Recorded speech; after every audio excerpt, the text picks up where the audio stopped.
Alô, eu sou a professora Beatriz Seligman e esse é um dos módulos da Medicina Interna na Pandemia, trabalhando com raciocínio diagnóstico.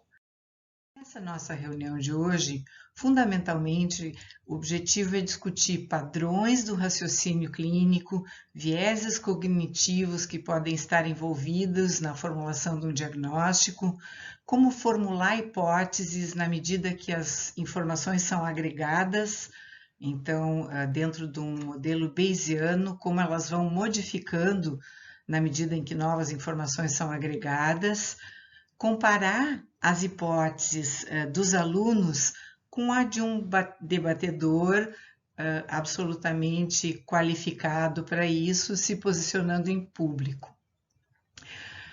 Outro objetivo é como ponderar para um mesmo diagnóstico ou para diferentes diagnósticos probabilidades independentes e definir situações nas quais tratamento empírico, enquanto todos os dados não estão disponíveis, podem ou como devem ser utilizadas. A nossa referência é um caso livre a partir do debatedor de uma discussão semelhante no New England Journal. Nosso caso de hoje é um homem de 36 anos que vem à consulta por apresentar febre e fadiga há 3 semanas. Ele é médico residente de um hospital municipal. Como abordar febre e fadiga? Em relação aos sintomas, eles ocorrem mais no fim do dia, associados a mialgias e calafrios. Um episódio de sudorese noturna foi notado e ele iniciou com paracetamol para controle dos sintomas, numa dose variando entre 500 miligramas a 1,5 gramas. 4 dias antes dessa consulta, ele foi na emergência do hospital onde trabalhava e fez uma tomografia de abdômen, que foi normal. Então, já sabemos que ele não tem, por exemplo, câncer de rim, nem adenomegalias retroperitoneais.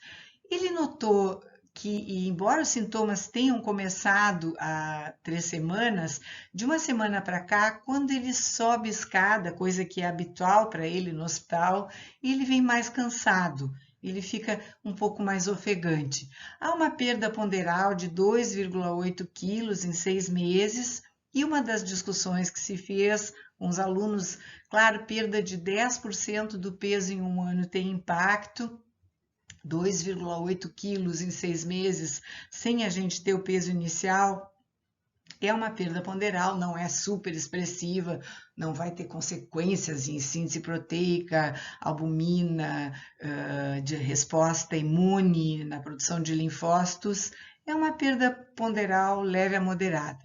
E o dado que se tem é que não havia particularidades na revisão de sistemas. O debatedor pergunta em que período do ano esses sintomas estão ocorrendo e também comenta sobre o fato da temperatura corporal ter um ritmo circadiano. Febre é definido como temperatura maior ou igual a 37,2 às 7 da manhã, entre 6 e 7 da manhã, e acima de 37,8 no fim da tarde, coisa que desde o século XIX Wilson já determinou. Ele comenta que dispneia pode sugerir pneumonia como causa da febre e do cansaço do paciente, mas seria pouco provável que pneumonia com 3 semanas de evolução tivesse apenas esse sintoma. Pensa primariamente em doenças de transmissão ocupacional.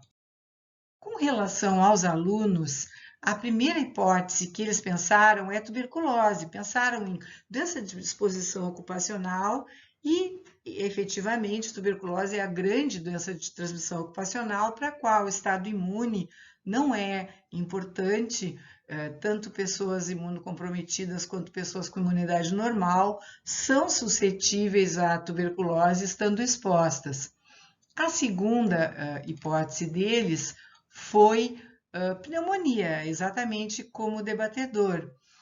Mas, de novo, uma pneumonia com 3 semanas de evolução já seria uma pneumonia complicada, teria que ter outros sintomas, provavelmente teria talvez uma evolução para sepse ou para empiema.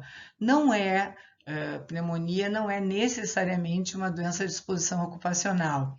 Pensaram em HIV, também como exposição ocupacional, ou simplesmente por ser uma causa de febre durando 3 semanas, e doenças de exposição ocupacional, como as hepatites, hepatite B, hepatite C, comentaram também do Epstein-Barr e do citomegalovírus.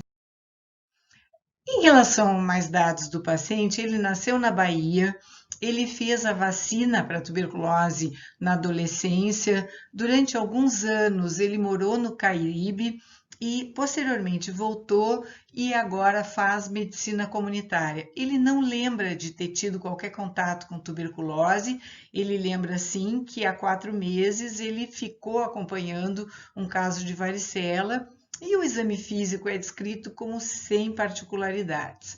O debatedor comenta que, além das doenças de exposição ocupacional, estrongiloidíase é endêmica no Caribe. A gente tem um pouco de dificuldade de pensar que estrongiloidíase possa ser a causa da febre há 3 semanas nesse paciente sem imunodepressão, sem uso de corticoide. Há uma frase também do debatedor que é: duvido que esse paciente não tenha sido exposto à tuberculose. Condições como HIV e imunossupressão, segundo ele, seriam importantes de avaliar, e nesse momento, dados laboratoriais e de imagem, além daquela tomografia de abdômen que ele fez na emergência, seriam necessários. É informado que um hemograma, creatinina, exame comum de urina, hemoculturas em andamento são negativas, a urocultura é normal, o cálcio é normal, as aminotransferases são normais e a enzima de conversão da angiotensina está pendente. Quanto ao dado de que ele teve exposição à varicela, o debatedor comenta que existe uma pneumonia viral absolutamente típica, grave, às vezes com evolução para insuficiência respiratória, que pode ser causada por varicela. E mais rica, tem alterações radiológicas absolutamente características bilateralmente, com pequenas calcificações que formam um padrão muito claro.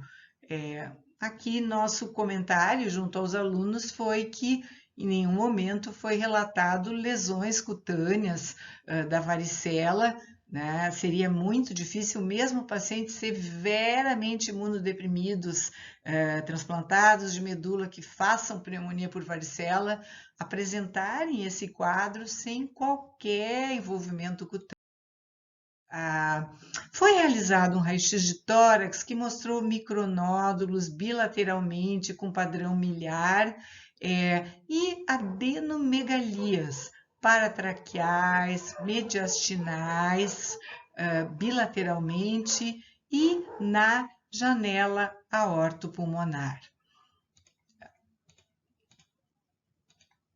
Um consultor da Infecto, chamado para avaliar, considerou que tuberculose era uma possibilidade alta nesse caso. O debatedor solicitou a realização do Mantoux, comenta que se ele fez a BCG na adolescência, o Mantoux pode ser positivo. De fato, o Mantoux positivo pós-vacina pode se manter reator forte ou moderado, na maior parte das vezes até 10 anos depois da vacina.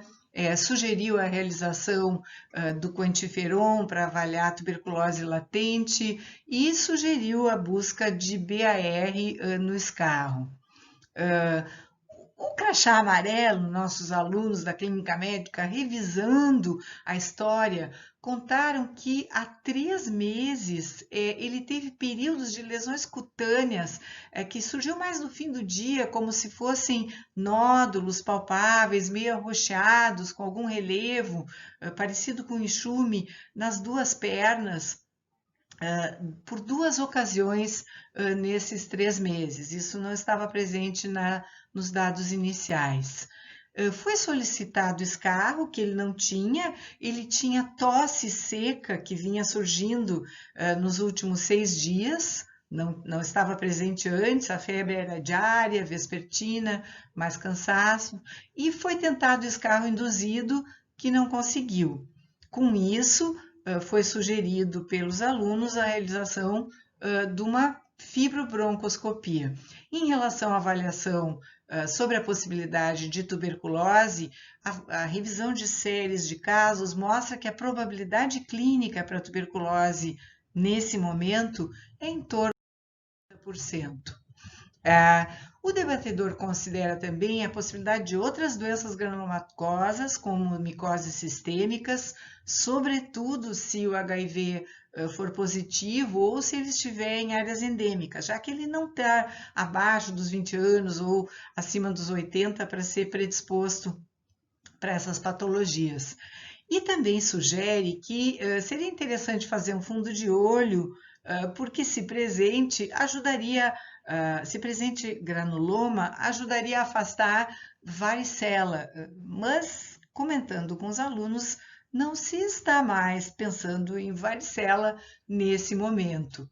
Ele foi então levado à fibrobroncoscopia, o lavado broncoalveolar tinha predomínio de linfócitos, a pesquisa direta de BAR e fungo eram negativas, era negativo para células malignas, a ADA não estava sendo possível realizar naquele momento, o material foi enviado para cultura para micobactéria e fungos, a imunofenotipagem do lavado broncoalveolar para avaliar a relação CD4-CD8 não estava disponível, nem o PCR para micobactéria. O mantu foi solicitado e ele piorou a tosse, mantinha-se febril, com estado geral relativamente preservado, mas piorou a tosse. A biópsia transbrônquica mostrou granuloma sem necrose caseosa. Se fosse granuloma com necrose caseosa, nosso caso terminava aqui, seria classicamente tuberculose miliar nesse homem jovem, médico, com febre há 3 semanas. O debatedor considera que o principal diagnóstico com que estamos lidando nesse momento é de febre de origem obscura. A enzima de conversão da angiotensina 7